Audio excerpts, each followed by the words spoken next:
Now, turning to the topic of tissues. The term tissue refers to a collection of cells that share a similar structure and work together to perform a specific function.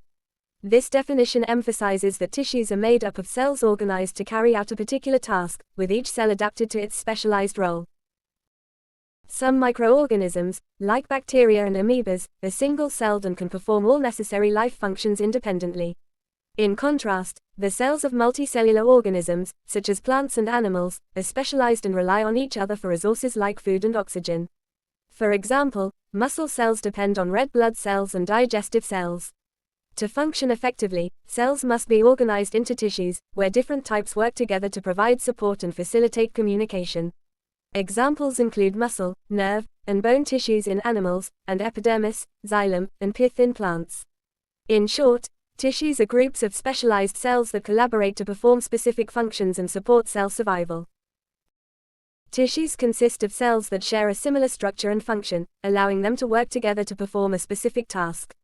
For example, muscle cells are long and fibrous, enabling contraction for movement, while xylem tissue transports water in plants. Tissues in the body include epithelial tissue, which covers surfaces, tubular tissue, like blood vessels, sheet-like tissue, such as muscle, and glandular tissue, which secretes substances. Now, let's explore some examples of tissues to clarify the concept and wrap up this topic. Epithelial tissue is needed for protection, forming barriers that safeguard the body. It consists of a thin layer of tightly packed cells that cover or line various surfaces, creating a continuous sheet. Its primary role is to protect the body and its organs from physical and chemical harm. Epithelial tissue lines both external surfaces and internal cavities, such as the respiratory and digestive tracts, and also forms glands like those in the digestive system.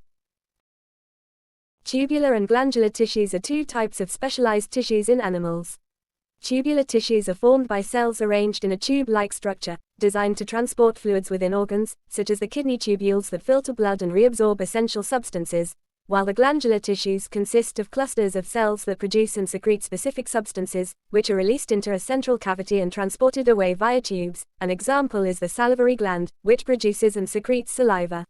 Both tubular and glandular tissues are crucial for transporting fluids and producing substances necessary for the body's functions. Muscular tissue is made up of muscle cells arranged in sheets, and its primary function is contraction, which enables both voluntary movements, such as locomotion, and involuntary actions, like digestion and breathing. Examples of muscle tissue include the muscles in the heart, arms, and other parts of the body. Muscular tissue is essential for movement and various bodily functions, with different types of muscle tissue serving specific roles. Connective tissue and nervous tissue are two essential types of animal tissue. Connective tissue provides support, protection, and structure by linking organs and tissues, as well as storing and transporting materials, such as energy in adipose tissue and substances in blood. Examples include bone, cartilage, blood, and adipose tissue. Nervous tissue, on the other hand, is specialized for transmitting electrical signals, or nerve impulses, throughout the body, carrying these signals to the brain for processing. Neurons, the primary cells of nervous tissue, are responsible for receiving, processing, and transmitting these impulses. Both connective and nervous tissues play vital roles in maintaining the body's structure, function, and communication. Epidermal tissue in plants is a single layer of cells that forms the outermost protective covering of plant organs. It is often coated with a waxy cuticle, which helps reduce water loss and protects the plant from physical damage, pests, and infections. This tissue is found on the surfaces of leaves, stems, and roots, playing a key role in regulating water loss and safeguarding the plant. The waxy cuticle is an important adaptation for minimizing water loss through transpiration. Meristematic tissue in plants consists of undifferentiated cells that actively divide, promoting growth and the development of new plant cells.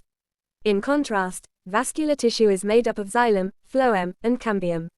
Xylem transports water and minerals, while phloem moves food, sugars, from the leaves to other parts of the plant.